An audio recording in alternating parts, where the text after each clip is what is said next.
Assalamualaikum warahmatullahi wabarakatuh. Selamat datang di channel edukasi yang akan membantu kamu di dalam meningkatkan prestasi. Salam edukasi, salam prestasi. Sahabat edukasi dimanapun kamu berada, di video kali ini saya akan menjelaskan tentang struktur dan kaidah kebahasaan yang terdapat dalam pantun, syair, dan gurindam. Apa saja? Simak uraian berikut ini. Adapun KD pada hari ini, yakni 3.10, menelaah struktur dan kebahasaan puisi rakyat, baik itu pantun, syair, dan bentuk puisi rakyat setempat yang dibaca atau didengar. Sahabat edukasi, sesudah kamu mengetahui ciri-ciri dari pantun, syair, dan gurindam, rasanya belum lengkap jika belum mengetahui tentang struktur dan kaidah kebahasaan dari puisi rakyat tersebut.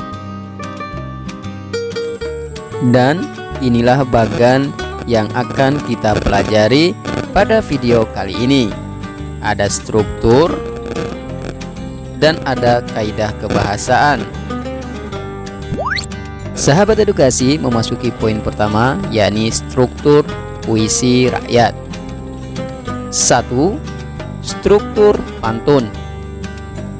Pantun memiliki struktur yang terdiri dari 2 larik sampiran dan 2 larik isi. 2 larik pertama adalah pengantar dan 2 larik berikutnya adalah isi. Makna 2 larik pertama dan 2 larik terakhir tidak berhubungan. Berdasarkan jenis kalimatnya, 2 larik pertama dapat berdiri sendiri dan 2 larik terakhir adalah saran. 2. Struktur syair. Syair memiliki struktur. 1. Setiap bait terdapat 4 baris dengan rima A, A, A, A. 2. Keempat larik merupakan bait-bait yang saling berkaitan antara satu dengan yang lain. Dan yang ketiga, diksi yang digunakan bersifat simbolik. Yang ketiga, struktur gurindam. Gurindam memiliki struktur yang terdiri dari 2 larik yang saling berhubungan, menggunakan kalimat dengan pola hubungan syarat, dan memiliki bunyi awal dan akhir yang sama. Sahabat edukasi, poin yang kedua, yakni kaidah kebahasaan yang terdapat di dalam puisi rakyat, baik itu pantun, syair, dan gurindam. Kaidah kebahasaan yang pertama, menggunakan kalimat perintah. Kalimat perintah adalah kalimat yang berisi atau bermaksud memberi perintah atau suruhan. Contohnya, buanglah sampah pada tempatnya. Yang kedua, menggunakan kalimat saran. Kalimat saran adalah kalimat yang berisi tentang saran kepada orang lain untuk kebaikan orang lain. Misalnya menggunakan kata sebaiknya, seyogyanya, dan lain-lain. Contoh, sebaiknya kau pikir dahulu. Kaidah kebahasaan yang terdapat di dalam puisi rakyat selanjutnya yaitu menggunakan kalimat ajakan. Kalimat ajakan adalah kalimat yang berisi ajakan kepada orang lain untuk melakukan suatu perbuatan. Contohnya, menggunakan kata ayo dan mari. Perhatikan contoh berikut. Marilah kita jaga agar lestari. Selanjutnya, menggunakan kalimat seru. Kalimat seru adalah kalimat yang mengungkapkan rasa hati seperti kagum, heran, senang, dan sedih. Ditandai dengan kata alangkah, betapa, dan bukan main. Contoh, alangkah indah alam Indonesia ini. Selanjutnya, menggunakan kalimat larangan. Kalimat larangan adalah kalimat yang berisi larangan agar orang lain tidak melakukan kegiatan, yang ditandai dengan kata jangan, hindari, dan lain-lain. Sahabat edukasi, adapun kata penghubung yang sering digunakan di dalam puisi rakyat yaitu kata penghubung tujuan, kata penghubung sebab atau kausal, kata penghubung akibat, dan kata penghubung syarat.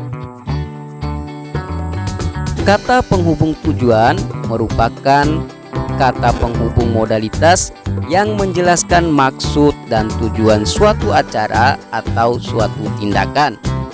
Kata penghubung tujuan ditandai dengan kata supaya, untuk, agar, dan guna. Kata penghubung sebab kausal, yakni menjelaskan bahwa suatu peristiwa atau tindakan terjadi atas sebab-sebab tertentu. Kata penghubung sebab ditandai dengan munculnya kata sebab, sebab itu, karena, dan oleh karena itu. Yang berikutnya adalah kata penghubung akibat. Kata penghubung akibat atau yang kita kenal dengan konjungsi merupakan kata yang menggambarkan suatu peristiwa atau tindakan terjadi atas sebab peristiwa lain. Konjungsi yang dipakai adalah sehingga, sampai, dan akibatnya.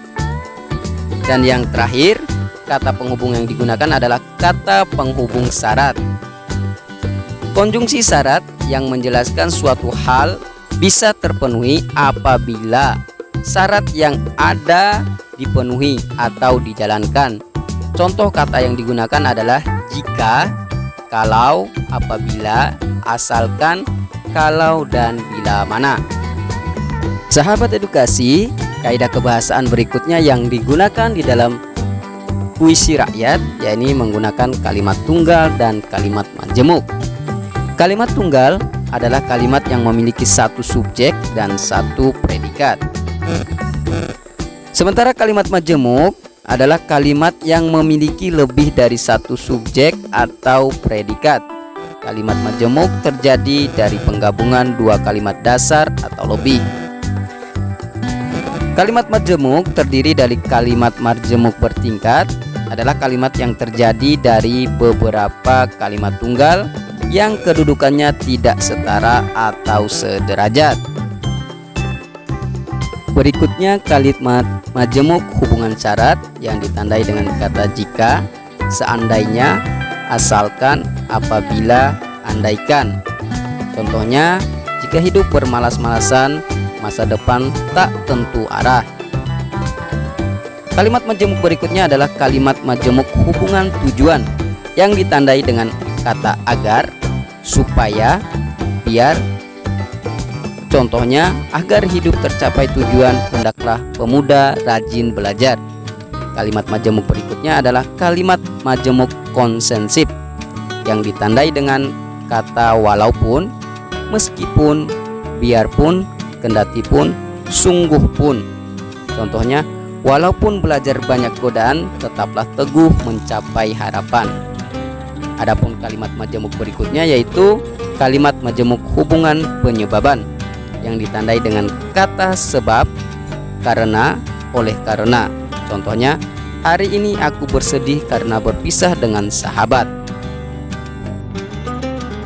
Kalimat majemuk berikutnya yakni kalimat majemuk hubungan perbandingan yang ditandai dengan kata ibarat, seperti, bagaikan, laksana, dan lain-lain.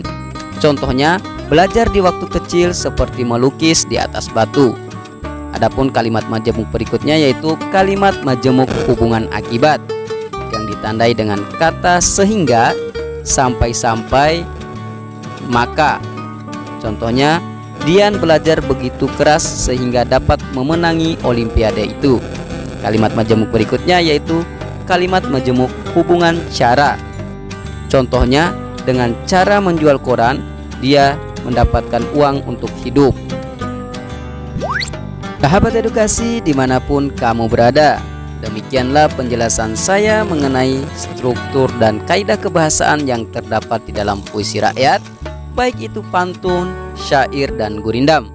Semoga apa yang saya jelaskan hari ini bermanfaat bagi kamu yang sedang menonton video ini. Akhirnya saya cukupkan sampai di sini. Wassalamualaikum warahmatullahi wabarakatuh. Salam edukasi, salam prestasi.